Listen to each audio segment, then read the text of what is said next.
You're listening to iFanboy Pick of the Week, episode 974. I'm Josh Flanagan. I'm here with my co-host, Josh Flanagan. You didn't warn me that you were going to start, so I was in the middle of talking. I thought you said go. I did, but I was still talking, and then you just started, and then I was like, "What's happening?" That's why my face looks weird if you're watching on YouTube. Hi, I wasn't looking at you. I was reading it because otherwise I don't know what I would have said. You would never think we've been doing this for this many episodes. How many years is it? This is new. This is iFanboy 2025, which is so conveniently placed because it's our 20th year of doing this podcast and our 25th year of doing iFanboy. iFanboy before Serial since 2005. Before Serial, before Mark Mark Maron? I don't know. I don't know about Mark Maron. We weren't the first comic book podcast. No, we weren't. We were like fifth. Yeah. It's every week for that long. We have been reading comic books that come out on a weekly basis, the issues. And we're 4 years before Mark Maron. Okay. Listen, I love his show, but everyone acts like his podcast started with Serial and Mark Maron. He's the one who was like, "What if we put famous people on them?" And even that changed. Took him a while. He ruined it all. Yeah. Somebody needs to go back and stop him. Pick the book they like the best. We call that the pick of the week.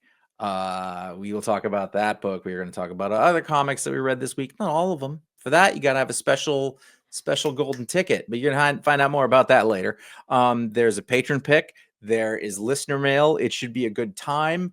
You're like, what are all those things? Stick around, bro. Okay. We should have me talking to the kids on the show. That's what I said, bro. Here's your spoiler warning. You know, exercise some caution. That wasn't it. This week, Connor had the pick. I did, and it was a really good week. I had about 21 books, which was a lot, but it didn't feel like a lot. And a lot of big books, a lot of books I was excited for. Nice mix of publishers. Particularly ended up being absolute Martian Manhunter #2, much to Josh's probably chagrin. I had like 3 books in contention, and we're going to talk about all 3 of them. No, we're going to talk about 2 and one on the after show. One on the after show. It's rare to be almost the pick and then get relegated to the after show, but it happens sometimes. Anyway, absolute Martian Manhunter #2, Dennis Camp, Javier Rodriguez, Hassan Atsmane, Alao. We need to find out how that's pronounced. I know that can't be it. But anyway, you didn't read this, right? You didn't like the first one. You didn't like the first one. I didn't read it. No, that's fine. Let's be quick then. A lot of things are unraveled here. It's still a bit of a mystery, and it's definitely not your father's Martian Manhunter. It's not.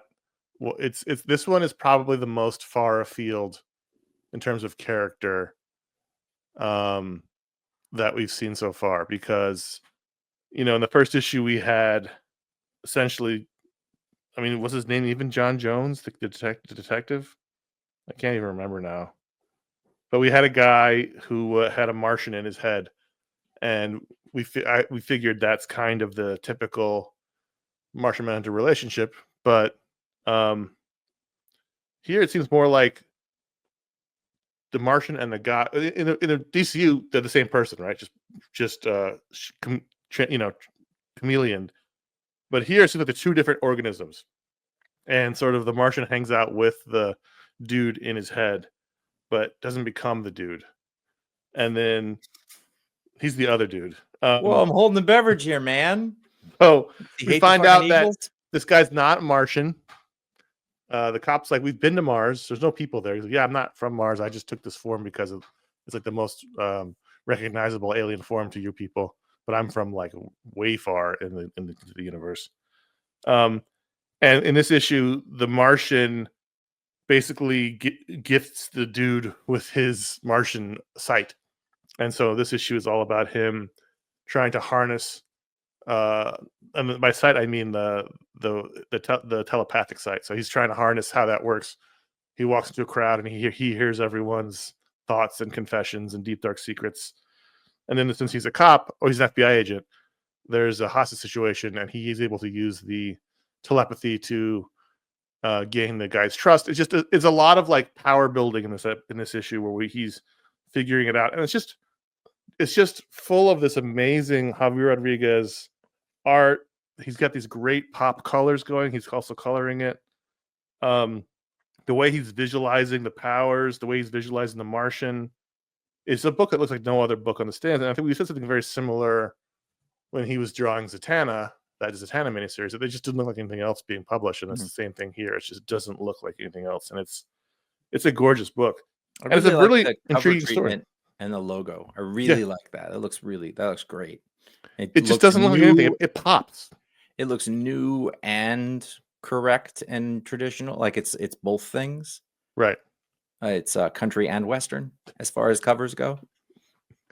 And at the end we've got the dude, the guy with his wife and the Martian. So we don't know, we just don't know what their relationship is, and if that's how the final form is. We just don't know anything. We're just learning as every step goes by about how these two beings work together, and how this guy having a Martian in his head or an alien in his head is affecting his life. But man, the way he represents color in this issue, I mean, the way he uses color to represent different people and facets of what he's doing is just incredible. And the way he's drawing, it's just, Josh, even if you don't read it, I would just recommend you leaf through it, because it just really is spectacular work he's doing here.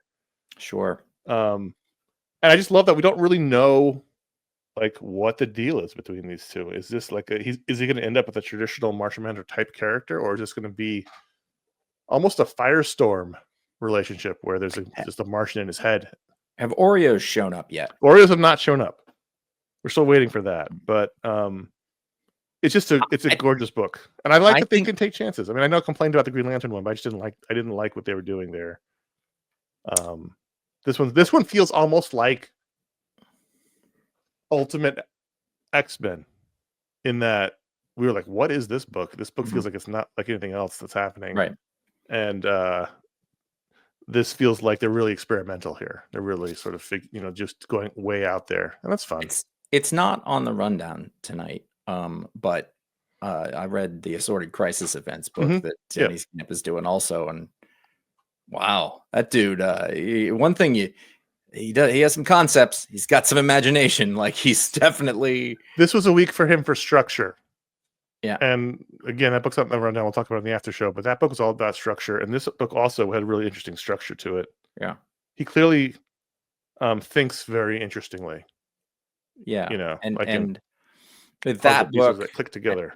With that book and this book, I was kind of surprised that it wasn't an artist-writer situation, because I was like, how do you communicate this stuff to a writer? Because most of the time, a writer isn't really dictating what the art is going to be like. They're saying what happens. They might be saying how many panels are on the pages. Right. But other than that, you're leaving up the artist. But some of the stuff that he's doing in all those books can't be that way. So I think it's being conceived of visually, which is, you'd think it would be more common for comic book writers, but it's not.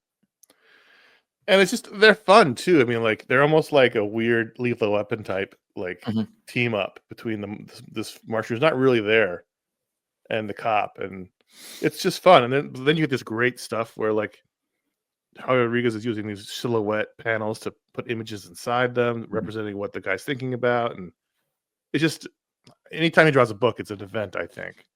This is going to be a pitch for ABC called The Martian and the Manhunter. Yes, and it would have been great in 1987. Not ABC. Sorry, that would be the wrong NBC. It's more of a Warner's thing. Yeah, probably. Well, they would sell to anybody. For Flash was on CBS. Not ABC though. Never ABC. Never. I don't know. I feel like Warner doesn't do ABC. They know what they did. Yeah. So this was great. I really loved it. I really kept going back to it. A lot of it's with the art, but I think what Dennis Camp's doing here is really interesting. But I was moments away. So if you're new, you don't know, the person who has the pick either writes an email, or we've been doing it in Slack lately, sends a list to the other guy, and that sort of puts it in stone. I think only once do I remember somebody changing it after that fact.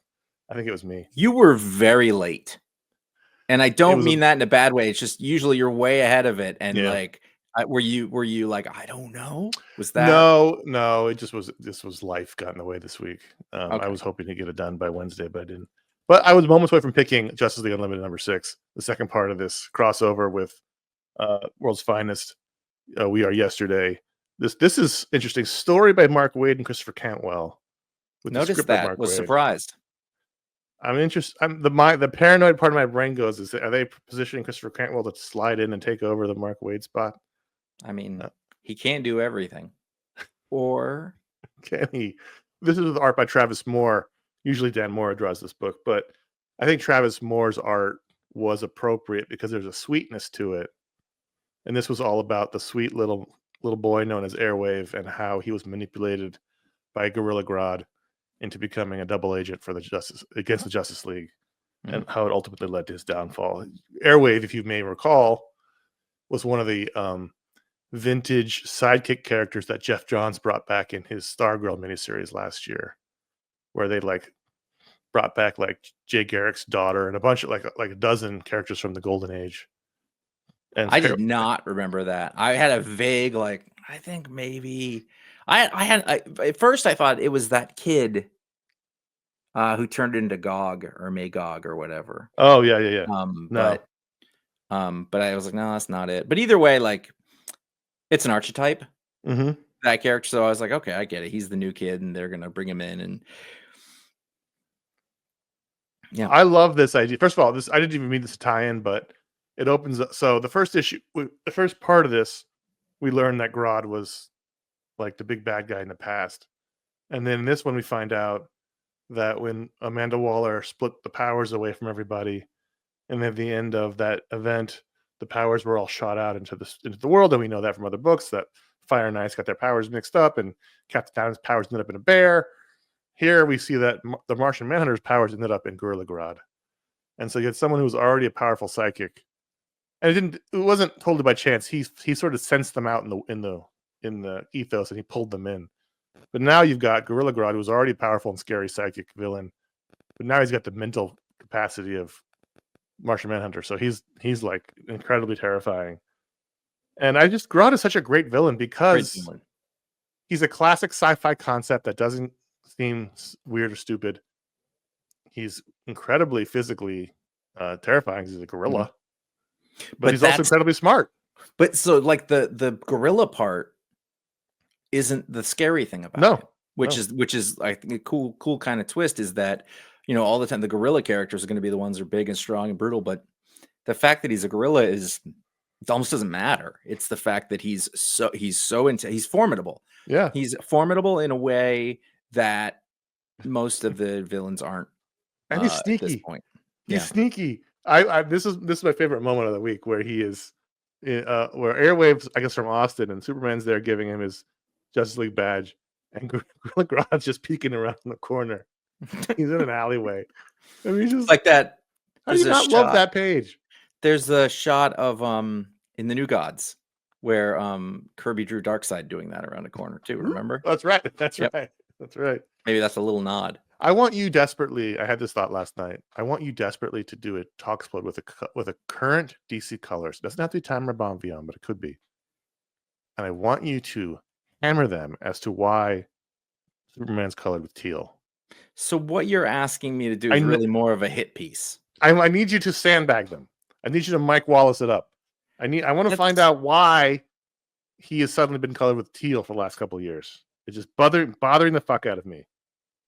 They have blue. I see it in the rest of the issue. I mean, I've never noticed it outside of you saying it. And then I don't again until you mentioned it. I guess when I look at it, but I don't know. It was a fun issue. I like this story so far. It's not an event, it's a crossover. But it's a really fun one. And I think when you pair it up with One World Under Doom, you've got a really nice little mini kind of event thing happening on both sides of the aisle that are really fun. Well, for me, what was nice is that, I read that Batman Superman book, which I tend to think of as out of continuity, but this would suggest that it is in continuity and it's just in the past. Yeah. Which is fine, whatever. It'll be interesting to see if they keep it in the past for these 3-issue crossovers. So I was gonna just read this anyway, because I was like, oh, I gotta jump in and read it because I hadn't been, but that it was a direct follow-up to the other book that we just read that I liked, and I said last time, I love Grodd. I think he's a great villain. He's not overused. He works in a bunch of contexts. You can make him Silver Agey and kind of silly. You can go through, you can make him very serious and scary, or anything in between. He's fantastic. And all the while being a ridiculous giant talking gorilla. And what I loved about this issue was he was like, okay, I need my team. I need my squad. I got to get my Legion of Doom together. And he's like, nope, all the current version of these guys suck. Like Joker's too crazy. Sinestro's back with the Green Lanterns. Lex is kind of good. Black Manta may be dead. So he uses his time travel powers that he gets throughout the issue to go to get like classic bronze, silver agey versions of these characters. So you've got like the classic Joker with the suit and the bolo tie and the superpowers costumed Lex. I mean, this is right down Mark Waid's alley. If there was an alley that was named after Mark Waid, this would go right down the middle of it. This story. And Chris Cantwell was walking by, right? And he was like, hey, this is a cool looking alley. Get in here. Get you. And Chris Cantwell was like, okay, you have candy, Mark Waid? And then you get this. Well, so I just mentioned One World Under Doom. We're going to talk about that right after the break. All right, One World Under Doom number 3. I think this is incredibly fun. I loved the villain team up in this issue. I always love a MODOK appearance. At first, I thought, is this going to be the whole issue planning? Because the first half of the issue is all of them just planning what they're about to do in the second half, which usually is not a great sign. But I just love that we're so early on in the story that everything the heroes do, Doom has a counter for it. Right. And so they just can't get a foothold right now. Well, and the same thing that keeps coming up, though, is that, I mean, he's gonna be the bad guy. Maybe. But all the books seem to be playing Doom a little differently, which I don't like. I really wish that they sort of all agreed this is what Doom is going to be. Because some of them is sort of more arch evil. And in this one, he's much more ambiguous, which I like. It's just more interesting. Does he do good? Not necessarily for the right reasons, but he's still doing it. Like he's doing it to self-aggrandize. But at the end of the day, if he makes things better, is that what makes him, Well, it's an ego. He's I can run the world best. Now, that's always the interesting thing about a dictator is, listen, if they're a benevolent dictator, the trains might run on time, and people might get free healthcare. But if they're not ultimately free, then that's the problem, right? That was the whole Emperor Doom graphic novel from the 80s or the early 90s, was that same thing. Like he did a great job in the beginning, but ultimately if you're, the further you go along, the more you start controlling everyone's lives. And right. But in this, the sort of, argument that is being made somewhat tacitly is that everybody who is in charge now sucks, which is like a truth in this world.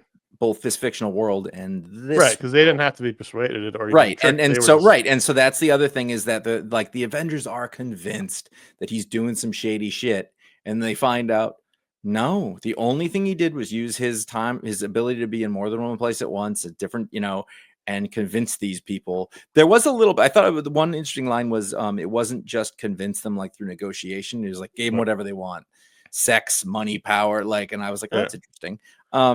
And then I think the thing that put this issue over the top for me is that we switch the last couple of pages. We see Dormammu, and he's like, the one thing he's not doing is pay attention to his Sorcerer Supreme stuff. And I was like, ooh, it was really, really good. It was like, yeah, he's been so busy being Emperor Doom that he's forgotten his whole job as Sorcerer Supreme. And the reason why Dr. Strange is so stressed out all the time because he's so busy keeping all the demons at bay, and so Doom's not doing that, and therefore it allows we don't know through which Dormammu's going to come through. I hope that Doom is not doing that. I don't like. Eventually, the thing where Doom counters every single thing is going to be like, all right, he's got to make a mistake here somewhere. But this, bit is that the misdirection of it all is that we all forgot what the Sorcerer Supreme is supposed to do. Absolutely.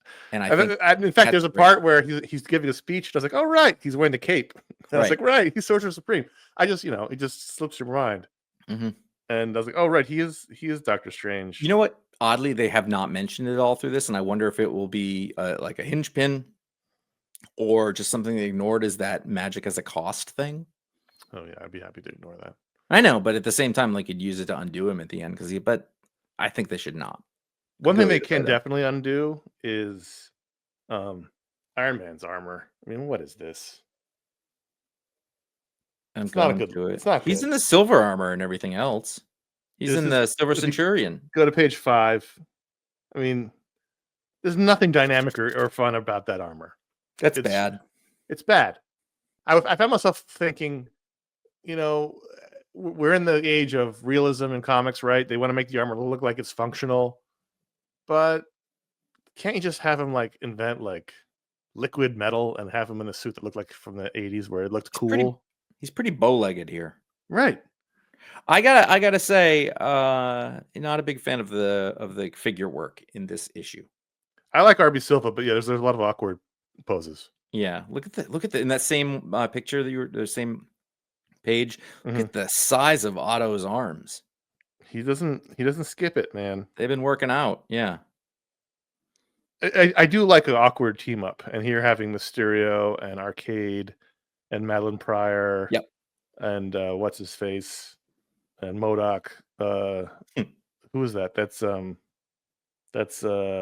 is it? It's Mordo, right? Baron Mordo. Oh yeah, Baron Mordo. Yep. I like having them team up with the Avengers, and that's always fun. And I think the coloring in this is great. I think David Curiel's colors, like when they're in the fire, this is a really nicely colored page, and there's a really striking color work here. Even if the figure work isn't always the best, I did like the idea that they're just going to trick him into falling into a metal shredder. Like that was never going to work.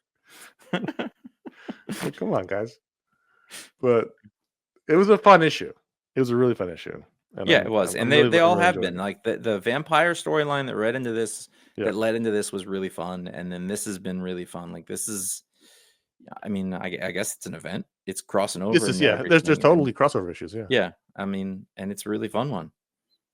I'm so excited. I've been waiting a month to talk about Out of Alcatraz with you. Out of Alcatraz #2 from Oni Press. Christopher Cantwell again, and Tyler Crook and everything else. I love this comic. And I love that I went on a Escape from Alcatraz deep rabbit hole after reading it. Because I know the story, and I don't want to rehash the conversation you and Ryan had, but I know the story. It's not like anything, new, but I did go pretty deep into a rabbit hole after reading this issue, and I'm open to the idea that they survived. I think before this comic, I would have told you no, they all drowned, but I think I'm open to the idea they survived. So I liked the issue ultimately by the end of it, but I want to talk about the real thing. Forget the comic. I don't know anything about it, so I can't keep up. You can just the two brothers were famous for being able to swim in ice-filled frigid water. They would swim amongst icebergs in their northern town they were from. So they could have very easily have survived the cold waters of the bay. That's all I'm saying. Okay, let's talk about it. Plus, 2 guys in weird beards showed up at their father's funeral and cried over the casket and then left. Figure that out. That feels apocryphal at this point. I don't know. By the way, we will just be doing the show, and I'll be trying to think of something I know, and I'll be like, Meanwhile, I'm like, apocryphal. Why do I still have that? The brain works in mysterious ways. I could sing every lyric of every sitcom that came out from 1985, this theme song from 85 to like 92. I could do it right here. It's only get worse. Whatever happened to predictability, the Milkman, the Paperboy, and even MTV? I can keep doing that. But either way, the point being, so as we got back into this, I did have a little bit of like, who are these people? Right. I had to remind myself, and I was like, all right, yeah, there's the 2 guys who we know are alive. And then the lady who is a secret black lady. Yes. Although nobody can agree if that's the case. If she's to be. No, like if it's obvious to people or not. Oh, is right. What I'm getting at. Right. All that's good. Then you had this weird scene on the beach with the FBI agent and I don't know what the other guy is. They're marshals. Marshals, right? But one of them said they resigned, and then one guy was not really a marshal anymore. He quit, but they didn't know that.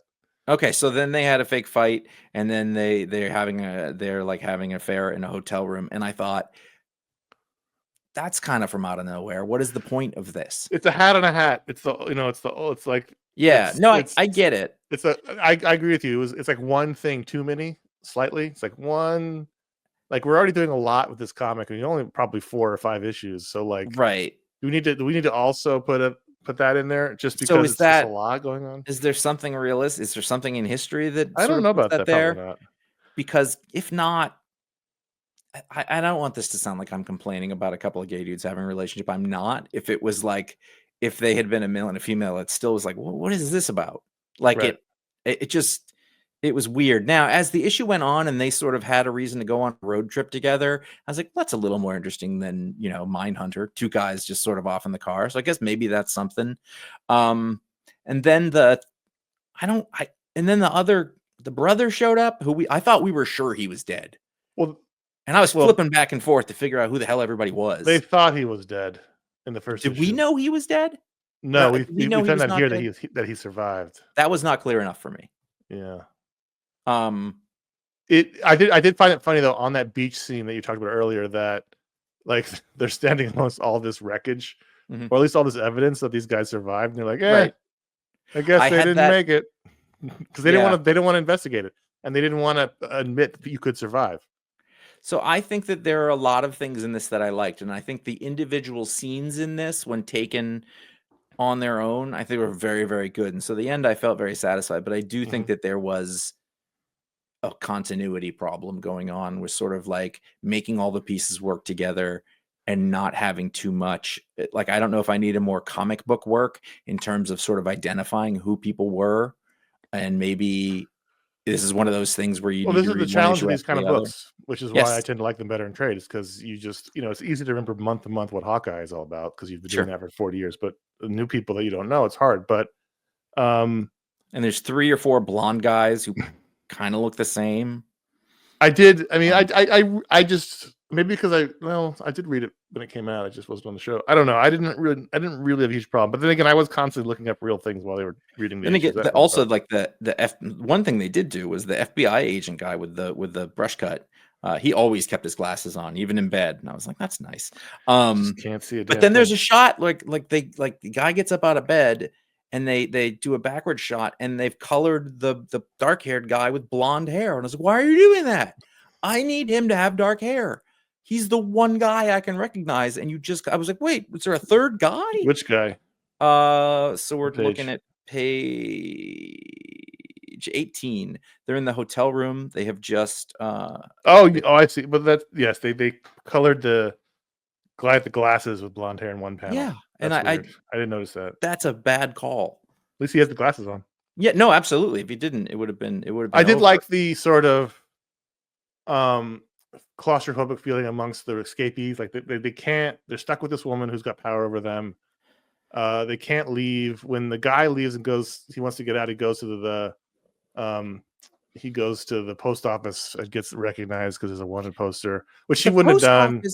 That was a horrible decision. The post office is the place, the only one I can think of where you see a wanted poster. Regularly see pictures of fugitives. I mean, are fugitives always going to the post office? Is that why? It's the next worst thing to just walking into FBI headquarters.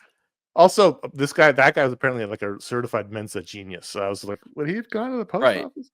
But I did like that. Like at one point, he was going to kill the brother in the hotel room. Yeah, but that was nicely done. And then the other brother, the one who we found out was alive, he jumps a train. It's always a bad sign when you jump a train because either they're going to get you or you're going to get them. But there's no like peaceful riding on a boxcar. And so the guy, he ends up strangling the guy in the boxcar so he doesn't get, it's just a lot. This is going to be mostly just for you. But if anybody else out there watched Oz, in the pilot episode, there's a turning point and moment with a character. So in this, you got the brother who apparently survived from out of nowhere, and he meets a nice hobo, and they have a conversation. He's being very open with him. Yeah. And then he turns and he's like, besides, like you said, you're a bum. You're nobody. And I was like, oh, you're going to murder him. Because in Oz, Schillinger, who became, beloved character actor, J.K. Simmons, he became him. He didn't become him. He was him. Right, exactly. No, that guy's Schillinger. I don't care what you say. But that was one of those, like, you want to see my tattoos? Oh no. God. My skin's crawling just thinking about that. So I don't know. I can see the issues you've had, but I didn't necessarily have them as much. I still think this is terrific. I think some of my concerns would be mitigated by knowing exactly how many issues this is supposed to be. Is it 5? If it's 5, then there's more problems. If it's 6, if it's 9, then it's a different story. But they haven't even gotten into what this woman's deal is. My point is, like, they added a second wrinkle where now the sheriff's like, hey, or the guy from the post office is like, hey, I got a shotgun. Now you're going to work for me. So on top of work for the woman, now they're working for him. So this is like a farmhand. They're adding hats to hats in this series, which is, it's fine. I just think it's terrific. We got another quick break. We're gonna come back. We got some Spider-Man books to talk about. So we had 2 Spider-Man issues this week. The first was Predator versus Spider-Man #1 from Marvel Comics and 20th Century Studios. Benjamin Percy, Marcelo Ferreira, Jay Leiststein, and inks. I was thinking about this as I was putting the notes together. What do you think inkers do? They must do other things, right? Because how often do they get used anymore? So, like, what is Jay Leiststein's doing? Yeah, he must be doing art, right? Because, like, he just can't be inking. I mean, he could be a art director somewhere, a graphic designer, or just rich. Maybe paints houses. Yeah, there's all sorts of things. But I think you're right. Like, the idea of this guy's a full-time comic book inker. There's like 8 guys, and it's like Scott Williams and like Mark Morales, and like that's not very many. But did you read this Predator versus Spider-Man book? Yes, I read this Predator versus. You wasn't on your list. Yeah, I added it later. I think for some reason, you know what? Initially, when I made my list, I was like, I don't know. And then when I was getting books, I was like, what are you talking about? Of course you should read this. And I'm really glad I did. It's out of continuity. It's like a classic Peter where he's working at the Daily Bugle, although apparently writing articles at the Daily Bugle, which wasn't what he did, but whatever. And then Predator shows up, and it's a very gory book. Yes, it is. There's a warning on the cover for like mature audiences only, and they use it. And to that effect, I think that was like surprising in a good way, because it sort of sets you up for, like, right away there's some real gory shit on page 2. And that's like, oh, that's what kind of book this is going to be, but at the same time, everything else about it is very classic Spider-Man. There is a page turn, when he's on his way to do something here on page early, I'd probably say 7, page 7, it's just a classic, almost McFarlane, like swinging through the city, so it's got both elements of those things in there, and they meld really well. Sometimes these things don't. Right. Hey, what happened to did the Avengers versus Aliens? What happened to that? It's not over yet. There's 1 issue left. You wait for Esad Ribic. It's fine. Absolutely. What's great about this book is that there are stakes. Like, they want us to believe in this issue that Mary Jane's been killed by the Predator. I don't buy it at all. But it's probably the woman next door. But it could be, because this is a out of continuity licensed side project in a bubble. So at the very end of this, Peter could be dead. And in here they draw her as like classic Mary Jane. The headband. Yeah, like 60, but it's because of the way that culture works. Like, she could be from any time.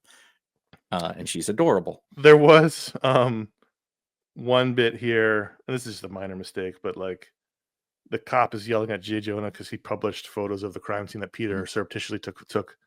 And she says, there's a law against disseminating photos from a crime scene without the permission of the victims or the police. And he says, I'm protected by the 4th estate. He is the 4th estate. He's protected by the First Amendment. That shouldn't have made it through. But look at the face that he's making in that panel. Whatever. Squinchy. It's a great panel. The great cartooning, Spider-Man swinging away there is great. But if there was one thing you wanted from a Marvel story involving the Predator, what would that be? I don't know what you're going to say. The final page. Oh, Predator versus Kraven the Hunter. Right. And exactly like, what you want it to be. Right. That last page or the last 3 pages, someone shows up. By the time the second page, you're like, oh, this is going to be Kraven. And you just go, well, that is the perfect decision. You just unlocked this story. I don't know who pitched it, but I know that, I don't know if they pitched it to him or several people, pitched the story. But whenever Ben Percy was like, and then Kraven shows up, the editor was like, you got it. off you go, because it's the right choice. It I just assume is. that the editor had a big cigar and he had suspenders and he stamped his proposal with a stamp. Really, That because says, I'm picturing okay. like a sweaty, underpaid 24-year-old who has no idea what he's doing, and then Sure, Ben Percy's like, and Craven shows up and he goes, "Oh, thank God." sure, Mr. Percy.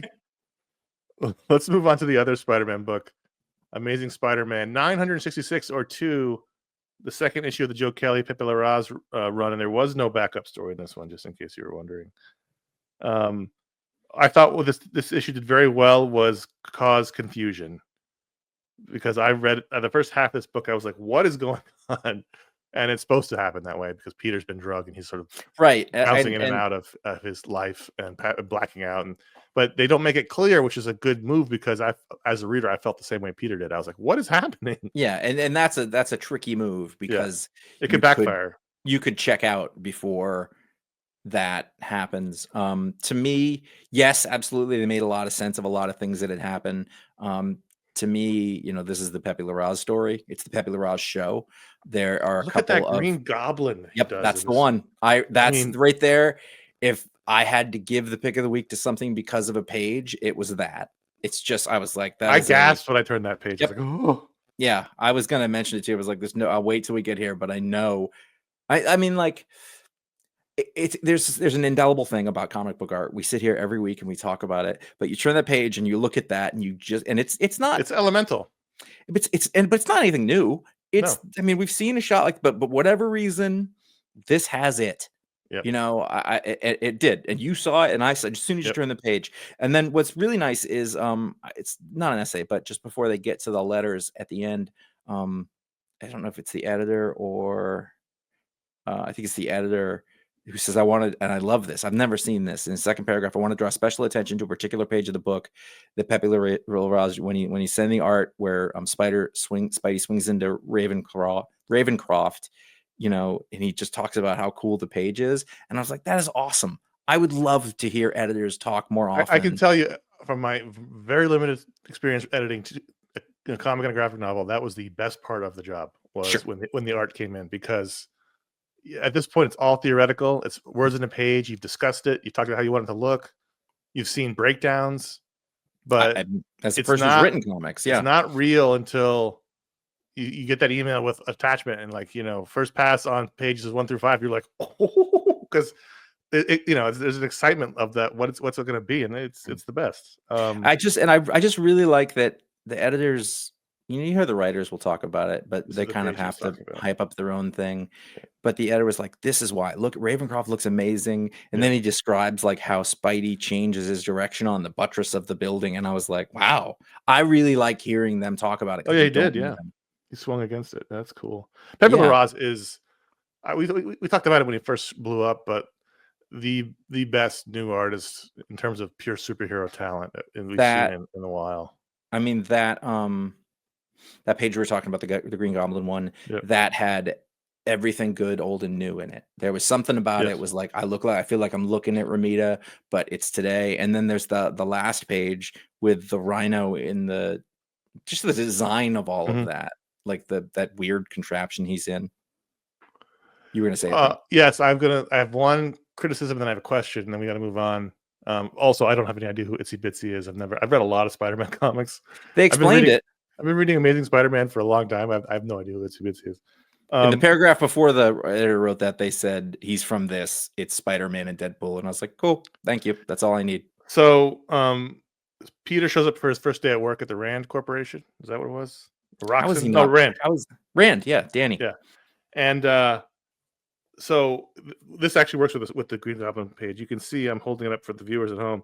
There are only 2 men alive that should be allowed to scrunch up their suit jackets, and those men are Don Johnson and Philip Michael Thomas. Yeah. No one else should be allowed to scrunch up their suit jackets and then fold their shirt cuffs over the jacket. Listen, he's hallucinating. Also, I don't know what's going on where Pepe Larraz is from. If you I mean, somewhere much cooler than where we're from, at least in terms of habillage. I don't know how he hasn't been fired yet. Honestly, because the guy from so that's the question I had for you is, I bet this is probably controversial in some circles online, but what do you think of seeing Peter's bad / rebellious streak as a kid in the flashbacks of him being an asshole and a thief and I all think that it's stuff. great because every kid has a moment where they have to figure it out. And the reason that I don't think people are inherently good. I mean, they can be, but you still got to learn why and how. And I think there's a moment. And let's not forget also that Peter, I mean, he's going to be angry because he lost his parents. So that's the thing that's going on. And two, when he, in his early Spider-Man days, before Ben was killed, he was an asshole. A dick. Yeah. So, you know, You're right. He was a selfish asshole back then. Yeah, and you like, we're always like, oh, he's the best guy, he's whatever, but there are steps to getting there. He had to become the best guy. And you have to have regret, and you have to have guilt, and you have to understand. So just having somebody be inherently good, that's awful. He made the choice. That's more interesting. There's only one inherently good person, that's Steve Rogers. Yes. And Ira Glass. He was the one when everybody was getting taken down by horrible shit that came out when I was like, just not Ira Glass, please. Right. Apparently, tell the people how to help. Yeah, that. So this is a listener supported and viewer supported endeavor. You can directly support the show over at patreon.com/iFanboy. You can be part of a great community on Discord and Facebook. It's a rip roaring group of folk. It is. And it's great whenever there's a new person who signs in, they go to the welcome thing. Everybody's friendly. Like, this is great. I like how when you make an appearance, it's like you like carpet bomb it. Like if I see like there's like 5 threads that are new, like Josh has been here. Yeah, you'll show up and hit like 10 conversations at once. And then I am easily distracted, as we know. I like it though. I like seeing it. Yeah. So Discord and Facebook, I don't do that on the Facebook one. I'm sorry. You can vote on the Patron Pick. You will get a Patron Power Live on the show at the $5 or higher level. You can join the monthly Patron Hangout. We just did one of those. It was a good time.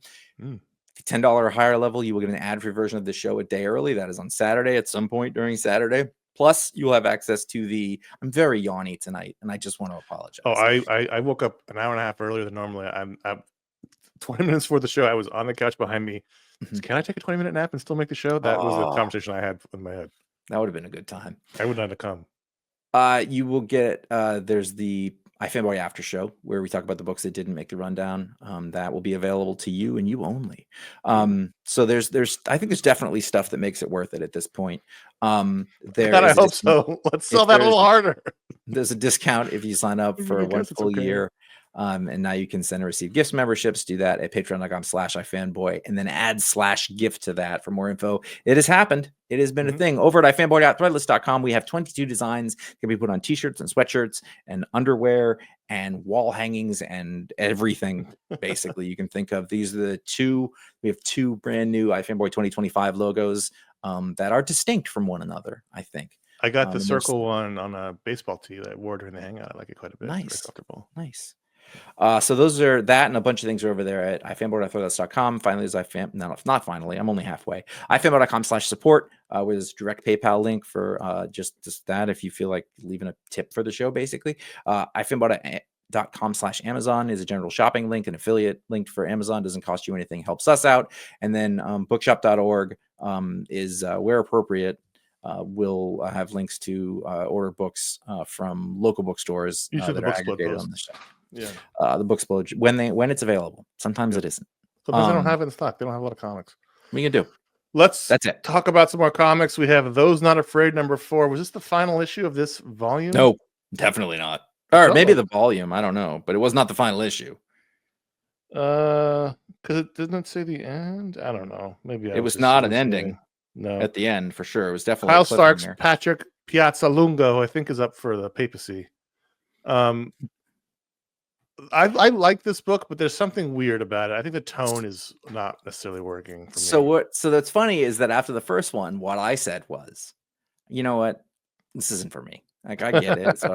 And I've enjoyed every issue more than the last one. And at the end of this one, shit had gotten so far out of control that I was like, there's Kyle Starks. And I was laughing. Well, so this is about competitive serial killers in this small town. And we've been following this 2. And then by the end, we have at least 3. Is it 4? Yeah, there's at least 4.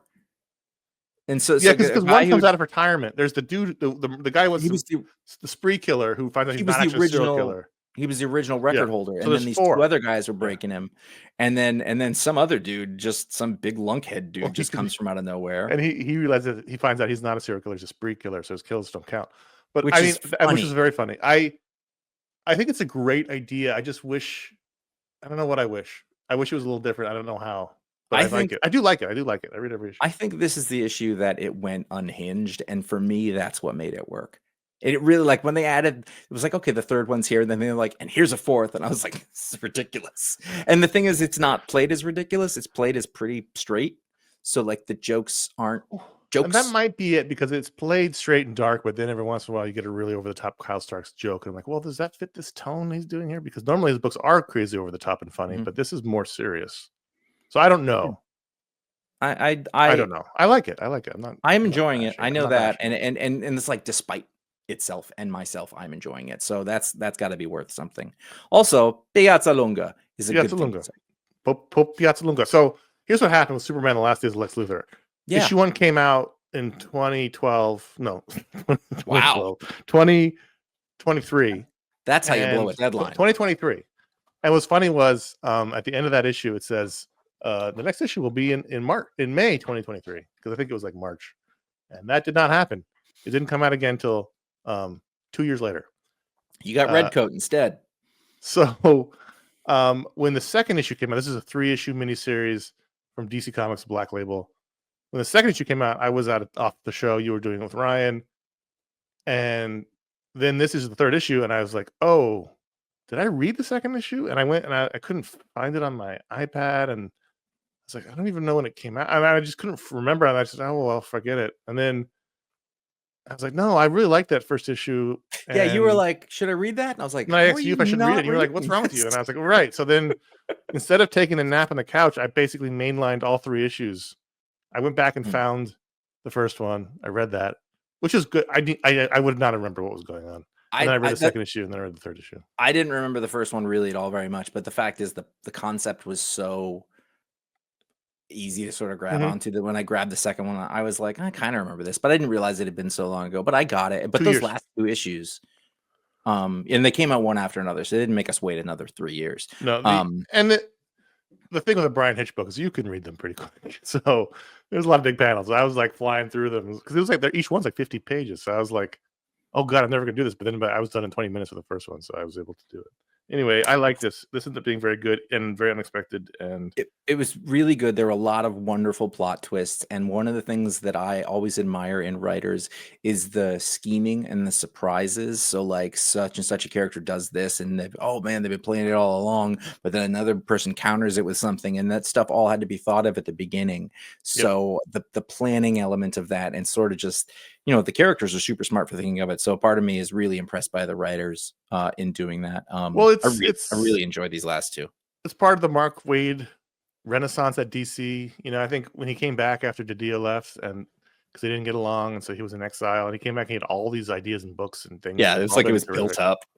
And he's all about Superman. He's taking over Action Comics, and his Superman just feels correct. And there's a really great sequence in one of these issues where Jimmy Olsen's like to Lois, why doesn't he just kill him? Like, let him die. He's been responsible for all this terror and mayhem and murder. And she does this whole like page-long defense of the Superman ethos, why he doesn't kill, and why it would be so easy for him to do it, and why that would be a bad thing, and like all these things. It's like, God, he gets it, man. Mark Waid really gets why Superman is so special, and all these people who are cynical and think Superman's dumb and a Boy Scout don't understand that he's not. And then there's another great part where I think Brainiac tells Lex Luthor that Superman admires Earthlings, people.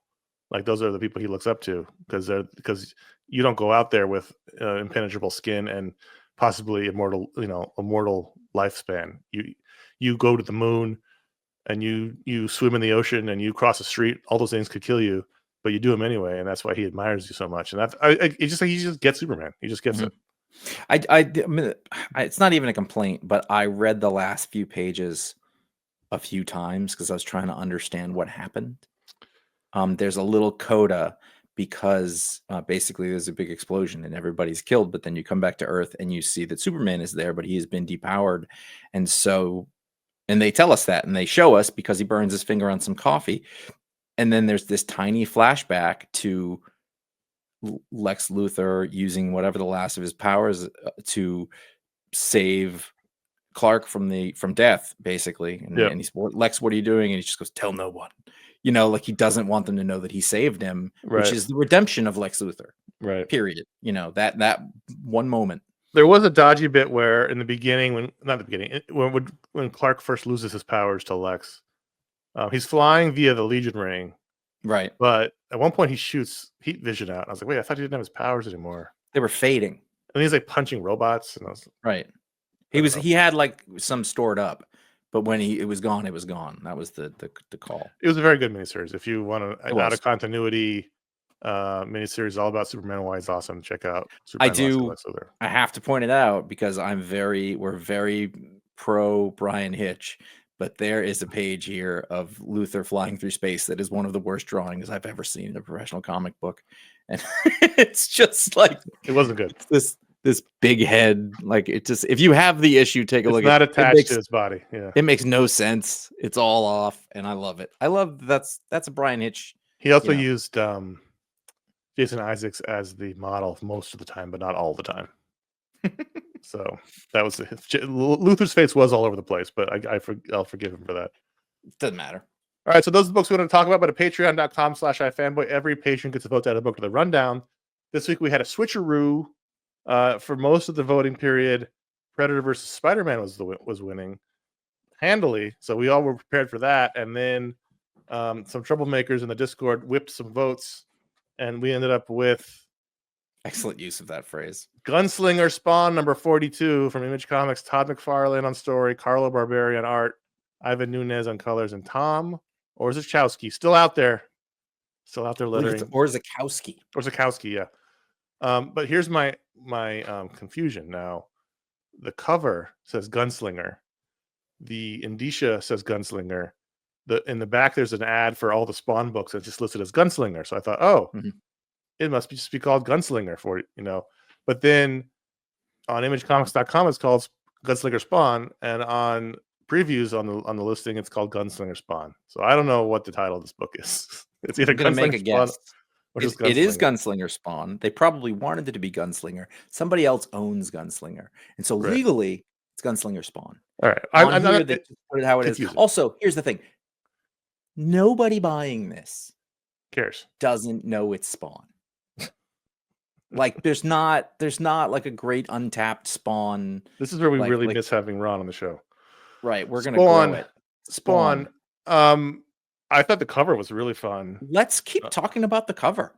I would love to talk about the cover and the title for the rest of this segment. Maybe some indicia. Like what can we? You know what? Who's a great Todd McFarlane's weird accent. We can talk about it. Who's a great letterer? Tom Orzechowski. He's all time great. He's been doing it since the beginning. He's been lettering Todd since the opening days of Spawn. Did you know that in this book there are multiple colors? They use blue. They use red. There's some yellow, and the many hues that are in between that are in this book. So I was disappointed that it wasn't taking place in the Old West, because the cover seems to indicate that it is, but it's not. I agree instantly. As soon as I opened the book up expecting Old West Adventures of the Spawn, I was like, oh. And then it should be noted, although it's probably self-evident that neither Josh nor I've ever read an issue of Gunslinger Spawn. One of the first things I thought, and this is from the very first page, was, man, do you remember how dynamic, obviously you remember, dynamic and game-changing McFarlane's art was? I do. And the layouts, and he's the writer of this, but the layouts of this book were the most boring and uninteresting that I've seen in a while. And I was like, how do you have one of the most game-changing dynamic artists of all time on his character, and he's writing it, and it is just so dull looking. I think that a lot of people, and maybe some artists, considered his brilliance to be more in sort of the character, the figures, the way that the sort of the cape float around and the designs, and I didn't understand this at the time. I was 10, 11. But now, as a person, you go back and look at those, and the layouts, you're right, are incredibly dynamic. The pages had a ton of energy. The panel borders were interesting, and there was characters breaking out all over the place. They were leaping off the page, not quite literally, but whatever the usage of that word is, whatever the correct word for that is. And yeah, you're right. I didn't really notice that because I had been pre-board. I mean, I didn't hate this comic in the least. Like I got what was happening, sort of. This Gunslinger Spawn guy's running around with an angel, and there's other angels, and I don't know why they're fighting, but they are. I mean, like I followed the action fine. I understood. Like it was. I've read worse stories with no context. I just found it so interesting that, like, and Carlo Barberi is not like a bad artist at all, but it just layout wise and dynamism wise, it was so lacking, and so interesting that that's the case. And I'm just so bummed that it wasn't taking place in the Old West. But whatever. You were very nice. This was abysmal. This is also the second Spawn book we've had as a patron pick. We had the regular Spawn book a while ago. I don't think like that either. Todd McFarlane, one of your all-time favorites, artists, wrote this. I should say creators, all-time favorite creators, right? Artists, and like oh, it was not well written. It was not. It was not. It was so bad. It was so. And I feel horrible saying it. And ham-fisted, and you said a story. A story didn't happen. Well, let me point out they went from place to place to place. The most egregious thing was page 12, where Gunslinger Spawn and this angel are on a horse, and the bottom panel says the two discuss how they won't be able to approach Mateus head on. They'll need to be more stealthy about it. I was like, did they just print the treatment? Like that's not a storytelling. That is telling what is happening when you should be showing me what's happening. But the captions came and went also. So it was weird to wings get folded away, calming the demon horse. Like this feels like he just writes up like a 1-page prose on what the comic is, and they just print that as the caption. Like it just felt like not a story. It felt like it was the kind of dialogue that you almost didn't notice was terrible. In that, I mean, like the dialogue was like, oh, the sentence structures are kind of is okay, and then I was like, oh, this is just jargon. It's just endless. I don't think I even noticed the dialogue because I was just so concerned that the captions read like a children's book or a treatment. That really didn't start until like halfway through the book though, because there's a couple at the beginning, and then there's not really anything until that page that you're talking about. So it sort of even hits you from out of nowhere, and I thought, that's odd. I haven't seen like narrative captions in a really long time, and not in like the way that you're like, oh, this is how they used to do it. Yeah, not like that at all. And so then there's a reveal, and I feel like this is not like a, the reveal of like they'll show you and it was Kang, and everybody has to know who Kang is. But here at the end, the elite faction of hunters known as the Silencers, and I was like, I think this is new. Yep. And it's bad. Reveals are often. And then the book just ended, and I was like, wait, that was the end. Like I had no idea that was the end. It was an awful last page. I think Spawn always ends on the powers thing, but I didn't know. Right. I don't know. It's been a long time. I don't know. But even so, that last page, there was it was not like they should have ended on the page before that. At least. I don't even like. Is this a different guy? Like, this is not the original Spawn? This is a Spawn from the 1860s because it says he's from the 1860s. There was nothing. I don't know.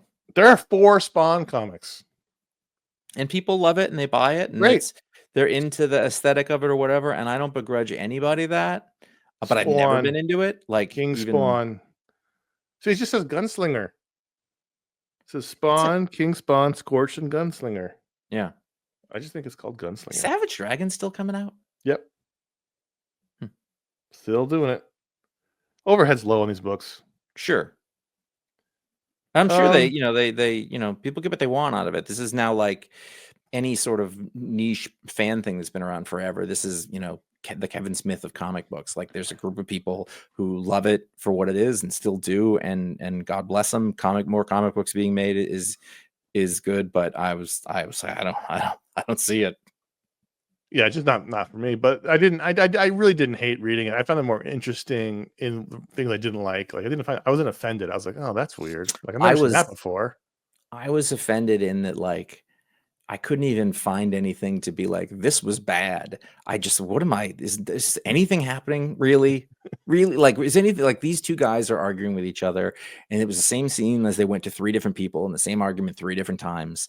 And I don't know anything about them. I don't know what they want. And I know this is issue 42 of a long form storytelling. And I kind of, like, if you're reading this, maybe that's what you like about it. And I totally get that.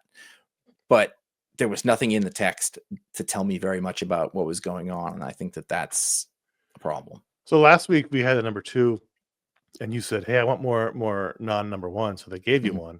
And I'm not saying this is a reason to go back to number 1s, which is fine if that's what you're going to do, patrons. But I think it's interesting to pick some long-running books we're not reading and see what's going on in them. And there's anything appealing happening. So so in a way, like, I kind of appreciated it, and I was like, "Yep, you still don't like Spawn." Well, you didn't. Were you reading when Image launched? No, I wasn't. But no, you missed it. That was a very narrow window for our age. That you would have been young enough to like it at the time, but too old when you came back to it. Yeah, no. I loved Spawn at the beginning when it first came out. I mean, I really liked the idea of it, and I liked the image of it. I remember, like, the HBO show, and I've seen, I love the cartoon. I knew who Todd McFarlane was, obviously. We were all convinced he was going to be dead within like 2 years because he had the ticker for the power until he died. And we were like, oh my God, he's going to die soon. We were so stupid. Yeah, that's not how that works. We were kids. I just dropped my chair again. It's getting worse. It's getting worse. All right, so let's vote. Let's not vote. We don't get the vote. We don't. No vote for us. Let's rate Patron's Pick Gunslinger Spawn 42 ratings out of 5 stars. I'm going to give it 2. 1.25. Oh, and that was just to be nice. It is to admit that maybe there's something here I don't get. That's where the 0.25 is. Now you're making me feel like my 2 is too high. It was aggressively bland. 1.75. Yeah, that's closer. Would you have read this otherwise? No. And are you sticking with it? You'll be checking out Gunslinger 43. No. Nope. Patreon.com/iFanboy. Thanks for I did like to vote. Thanks, patrons, for voting. I'm so scared because I feel like maybe the Spawn folks are not gonna take it well. Well, I mean, you did make peace with the Venom folk. Did I? I don't remember. Well, you liked those movies. Or at least you reviewed them. I liked the first one. I mean, you made peace with them. Liked it in the sense that, like, I thought this is going to be horrible, and it wasn't horrible. I think there was a time in the old days when you literally said on the show that the Venom folks scared you, and that didn't go well. Or we got pushback on that. Not as much pushback as Ron and I got from the Fable freaks. Yeah. All right, so patreon.com/iFanboy. Everyone who's a patron gets a vote to add a book to the rundown. But if you give it the $5 or higher level, when somebody was like a racist and they say they're reformed, but then they're alone and they're just like, I was trying to think of alliterative word, and that was the only one that came to mind. Like, it's fine. Everybody likes what they like, even those freaks. Because I should have used folk with the Fables, but I used it for Venom. So I walked into a corner and I painted it. Fairy folk. I painted myself in a corner and I stepped on a rake. There was a lot happening in that corner. But if you're a patron at the $5 or higher level, you get a superpower live on the show. Usually not this late in the show. But let's give a power to Chuck Arnold, who I think was on the Wonder Years. I think he was Kevin's cousin. Chuck Arnold is a guy who you go to the park and you play softball and you pound some beers. Yeah. Who was there? Chuck Arnold was there. Oh, Chuck. I love Chuck. Chuck's a good time. Never had kids. Also Guy's great. Just living the dream. He's got his Trans Am. He's cleaning it in the driveway. It's great. Nothing's wrong with Chuck's life. Maybe cholesterol. So anyway, I heard him weeping the other night. I mean, he's a little lonely. He cries a lot. Just around the holidays, his birthday. Then that's his power. Congratulations, Chuck. You're sad and alone. So here's the thing about Chuck, though. In addition to all those things, he's great for documents. He's great for documents. he can put his hand on a document and then touch a machine and he can scan it in there. So like if you had like a contract and you needed to put it on your iPad, one hand on the contract, one hand on the iPad, boop. Now the contract's in your iPad or on a computer. He can instantly scan a document by touching the document and the device he wants to scan. Have you been doing expense reports lately? Not this week. Right. But last week. I feel like we're maybe 10, 15 years away from everybody just being able to do that. Well, Chuck's ahead of his time. That's true. Yeah. So Chuck will pull up in his Trans Am and just be like, which one you want? And he'd put one hand on the document, one hand on the computer, boop, and then he takes off. Mm-hmm. You know. Does he have control over the type of file? Or is it like, it's great that you did that, Chuck, but they're always fucking TIFFs. He's cranking Motley Crue as it goes away. It's 45 megs for one page. Yeah, they're really big. They're really big files. But what are you going to do? If every finger he lays on it is more resolution. So if he just kind of... Do you know why? Chuck doesn't ever update his software. Oh. So he's running on old drivers and old software. And all his files are huge. The case to Chuck's computer is beige.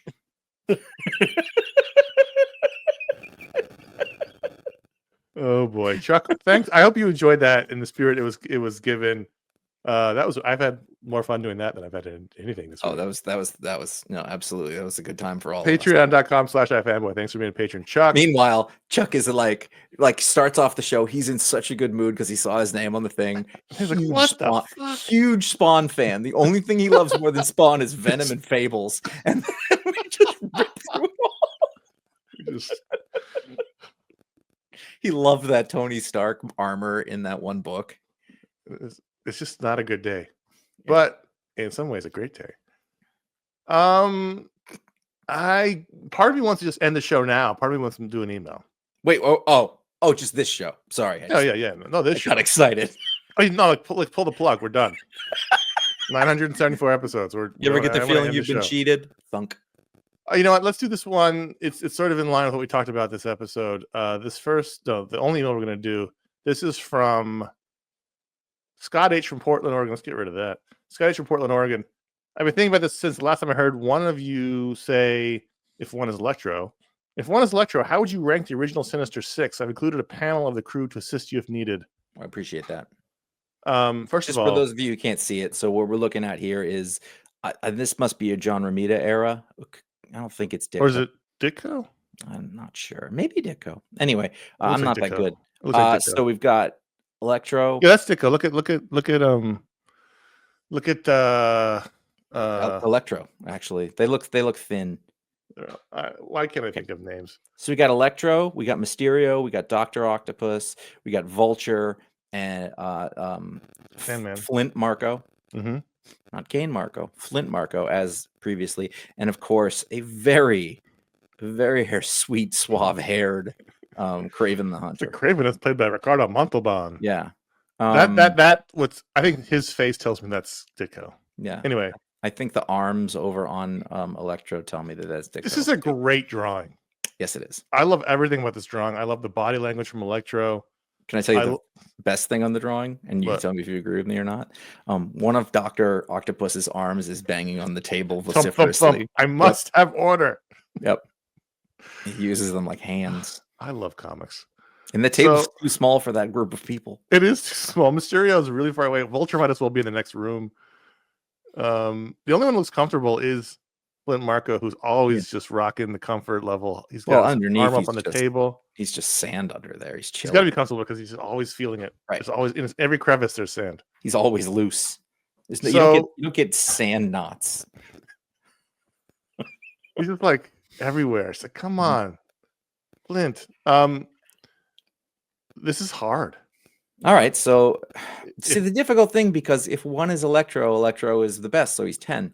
So I don't even know where you go with this. But so who's 2? All right, I'm going to give you my rundown, and I'm not going to play the Electro game. Yeah. Too long. One is Electro is about his costume. If one is Electro. Okay, one of the problems here is that this picture of Dr. Octopus is not in Dr. Octopus's costume. That's a problem. I think that's his 60s gear, wasn't it? Okay, well, for the purposes of this exercise, I'm going. Wait. Were you ranking them by costume or by character? I said that was about costume. No, he just said, "How would you rank the original Sinister Six?" Oh, it's about costume. Well, one is Electro is about costumes. Okay, so it's about costumes. So it'd be I would think. Okay. So you're gonna do the Doc Ock in the green suit with the yellow belt? Okay. Because maybe you've been around for not 90 years. The original question when Ron was on the show was, you're right. What is the best? I don't know if it was costume or super villain costume, but he said, well, if one is Electro, meaning that, let's just assume it's the best one. It's like if you were doing it to the heroes, like, all right, well, if one is Silver Age Flash, end of story, full stop. Then where do we go from there? So, and then we went places with it. All right, you're gonna rank the costumes. All right, not necessarily the ones on the screen, but in general. So Electro, Dr. Octopus, Mysterio, Kraven, Vulture, Sandman. Oh wow! I have to stress this though. Saying Sandman last does not indicate that I think I had a hard time because I mean that shirt, that is iconic. It's great. I'm gonna have to go in a very different direction. So 1 is Electro, 2 is Sandman because that shirt's iconic. 3, I have to go with Mysterio because the bullhead's iconic. 4 is Raven's lion get up. Yes, he would get in trouble with PETA these days, but it's still, the look of it is awesome. And then I'm going Dr. Octopus, and then I'm going Vulture. I do like Vulture's I do like his fuzzy scruff. It keeps him warm when he's up in the sky. I get that it's functional.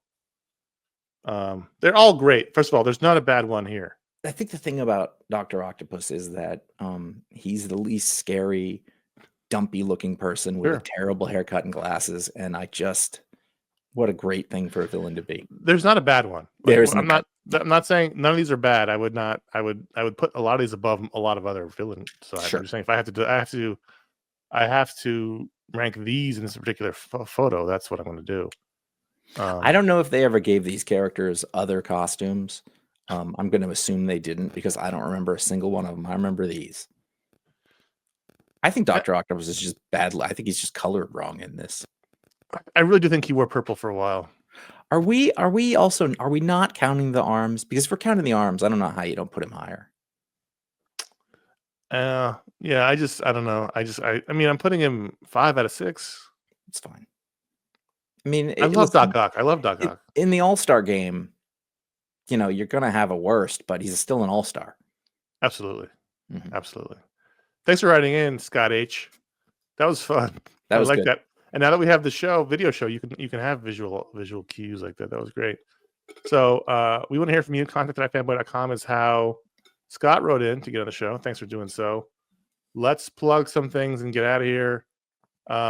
About 2 weeks ago or so, we did a Media Splodge review of the first season of The Pit. We had a New York City emergency room physician's assistant come on, talk about the veracity or not of the show and what his thoughts were. That was a really fun episode. Extra long. I think it was an hour and a half. Normally they're an hour. It was an hour and a half episode. You can check it out. This past week, we pulled a switcheroo on you. We were supposed to have a Talksplode. Instead, we had the Booksplode come out. Booksplode review of Judge Dredd: A Better World, a collection of several progs. And that term is confusing a lot of people on YouTube. That's what I'm learning. Okay. So that we had a switcheroo because the Talksplode interview got delayed, and we wanted to get this show out, so we switched them on you. That means next month will be the Talksplode interview that Josh is going to do, but he hasn't done it yet, so he'll tell you who it is after it's in the can. We'll have a Media Splode show, which we're working at the subject on now. And we'll have a Thunderbolts asterisk review when the movie comes out in a few weeks. So those are the extra shows you'll get next month. So there'll be, 7 shows next month? You're going to get shows. Lots of shows. You want shows, right? I mean, that's why you're here. It's fine. Get some shows. It's fine. Yeah. Hey, you want to consider? Wait, I'm not there. You can find all the shows. There's many shows. You can find what almost 1,500. Not yet.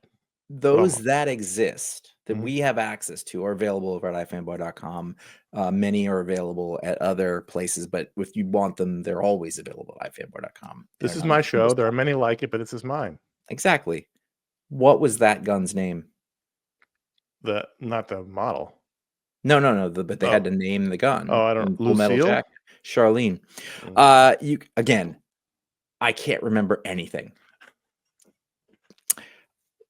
I can tell you from the 7mm Full Metal Jacket. It's not going to get better. When you're 90, you're going to only be able to remember. Oh my God! Can you I'll just be speaking in Seinfeld quotes. Your grandkids and Goodfellas, but he's obsessed with these old movies. Where were we? So those are all there. iFanboy.comics on Instagram and Threads. iFanboy.com on Blue Sky. No, iFanboy Comics on Instagram. It's all very confusing. Listen, it's all linked in the page for this. That's also at iFanboy.com. Connor and I are on Instagram for the moment at CSKillPatrick and Jay Flanagan. Please consider writing us a review or leaving a star rating on Apple Podcasts, Spotify, or wherever you get your podcasts. If you're listening on Pocket Cast, you need to subscribe. And I've downloaded a few episodes before you can rate it, but please consider doing so. It really helps us out, helps people find the show, helps feed the algorithm. Thank you very much. And subscribe to youtube.com/iFanboy, where you can watch this video version of the show. You could have seen the image of the Sinister Six. You could have seen all the panels we held up to the screen. You could see my face as my chair fell apart again. All these things are fun and happening on youtube.com/iFanboy. You can find every show but the Talksplodes get uploaded there, and as well as our old video shows that we did from 2007, 2012, when we were much younger, much thinner, much more handsome. Those are all there. Finally, join us at the iFanboy After Show exclusively on Patreon, where we'll share our thoughts on all the books we read this week that didn't make the rundown. That's at patreon.com/iFanboy for everyone at the $10 month tier and up. Thank you for listening. I'm Connor. Josh Flanagan. PI. I'd make a bad PI. Yeah, I was going to say I didn't. You got to notice everything. You got to not get distracted. You got to follow through, and you don't care about it. You actually would be a really, really bad PI. I would be a really bad PI. I would be good at the part with you could read people, you'd know if they're lying or they were whatever. Good at that part. But then you're a PI specialist. The follow through. Right, yeah. What about this guy? That guy's an asshole. Good at that.